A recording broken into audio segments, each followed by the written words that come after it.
أعوذ بالله من الشيطان الرجيم بسم الله الرحمن الرحيم إن الله وملائكته يصلون على النبي يا أيها الذين آمنوا صلوا عليه وسلموا تسليما اللهم صل على سيدنا مولانا محمد وعلى آل سيدنا مولانا محمد وبارك وسلم صلاة وسلام عليك يا رسول الله صلى الله تعالى عليه وآله وسلم۔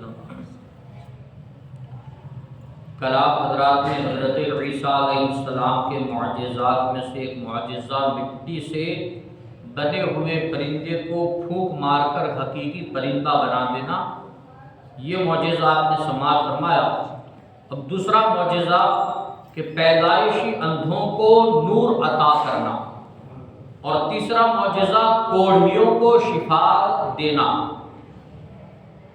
حضرت عیسیٰ علیہ السلام اپنا دست مبارک پھیر کر پیدائشی نابینا افراد کو آنکھوں کا نور عطا کر دیتے اور اس مریض کو بھی شفا دیتے جس کا برس بدن میں پھیل گیا ہو۔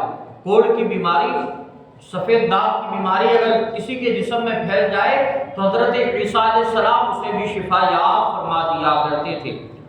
اور ایسی بیماری، کوڑ کی ایسی بیماری کہ طبیب اس کے علاج سے عاجز ہو جائے، ڈاکٹر اس زمانے کے حکما اس کے علاج سے عاجز ہو جائے، ایسے بیماروں کو حضرت عیسیٰ علیہ السلام شفا عطا فرما دیا کرتے تھے۔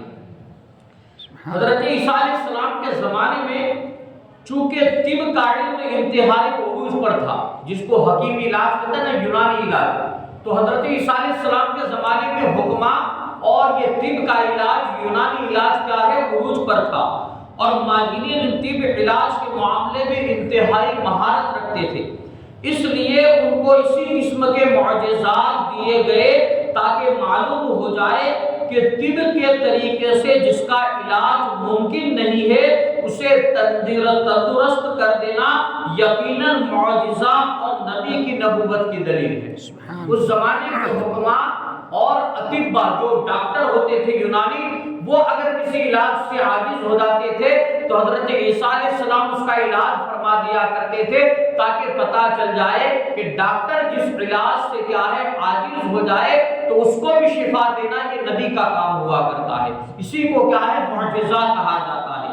حضرت وہب بن منبہ کا قول ہے کہ اکثر حضرت عیسیٰ علیہ السلام کے پاس ایک دن میں 50,000 مریضوں کا اجتماع ہوتا تھا۔ ایک دو بیمار نہیں، 2-5 ہزار نہیں، بلکہ ایک دن میں 50,000 بیماروں کا کیا ہے، اجتماع ہوتا تھا۔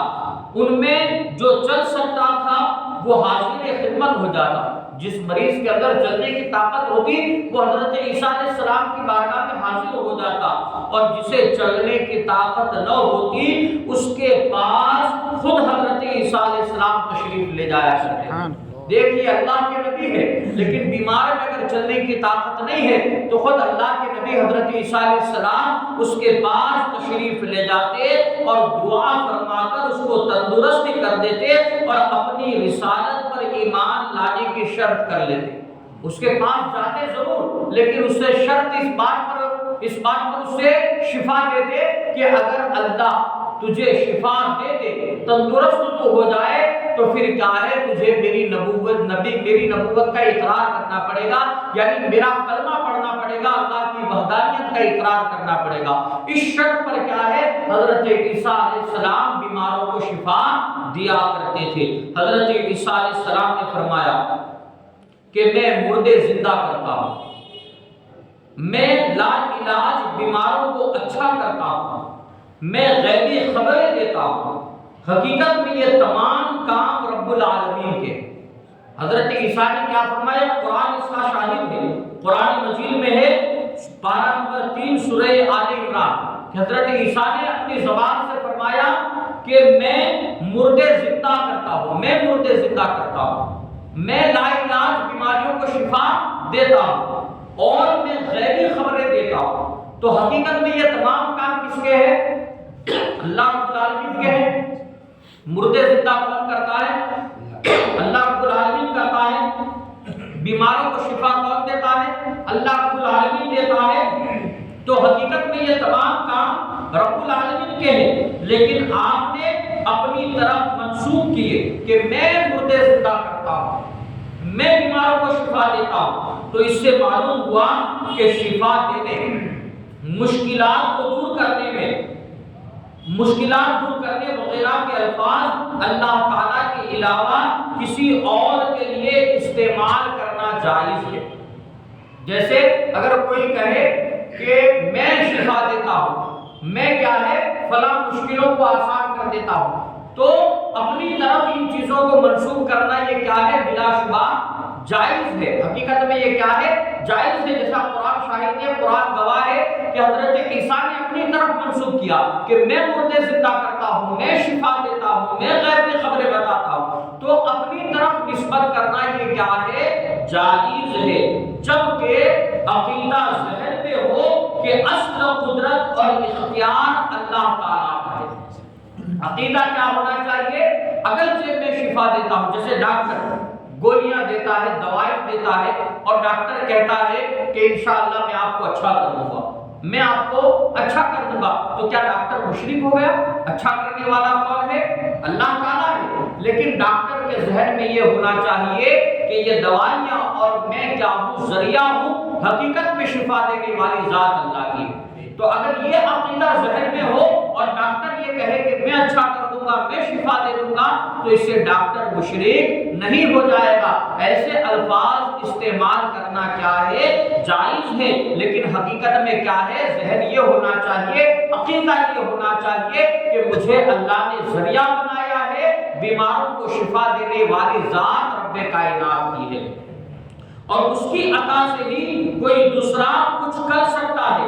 لہذا کوئی مسلمان انبیاء اولیاء کو مشکل کشا اور دافع البلا کہے، جیسے ہم کہتے ہیں نا غوث اعظم دستگیر ہے، تو لوگ کیا کہتے ہیں مشرک ہو گیا۔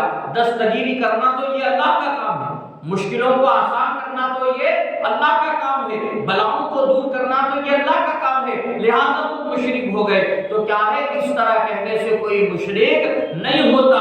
تو انبیاء کرام اللہ کے نیک بندوں کو مشکل کشا اور دافع البلا کہے تو اس کے متعلق کیا ہے ہمیں اچھا گمان رکھنا چاہیے، اچھا خیال رکھنا چاہیے کہ اللہ تبارک و تعالیٰ نے انبیاء کرام کو اور اللہ کے نیک بندوں کو کیا ہے اتنا پاور دیا ہے، اتنی طاقت دی ہے کہ وہ کیا ہے بلاؤں کو دفع فرما سکتے ہیں، مشکلوں کو آسان کر سکتے ہیں۔ لیکن ان کے پاس جو پاور ہے، جو طاقت ہے، یہ سارا پاور ساری طاقت کس کی عطا کی ہوئی ہے؟ پروردگار عالم کی رب کائنات کی عطا کی ہوئی ہے۔ حقیقت میں مشکلوں کو آسان کرنے والی اگر کوئی ذات ہے، بلاؤں کو دور کرنے والی اگر کوئی ذات ہے تو وہ رب کائنات کی ہے۔ انبیاء کرام کو اور اللہ کے نیک بندوں کو صرف ہمیں کیا جاننا ہے؟ وسیلہ جاننا ہے، اور کیا ہے ذریعہ تصور کرنا ہے۔ تو اس سے کیا ہے کوئی مشرک بھی نہیں ہوگا اور اس کی توحید میں کوئی فرق بھی نہیں آئے گا۔ رب قدیر کی بارگاہ میں دعا ہے اللہ تبارک و تعالی علم دین سمجھ کر اس پر عمل کرنے کی نیک توفیق عطا فرمائے۔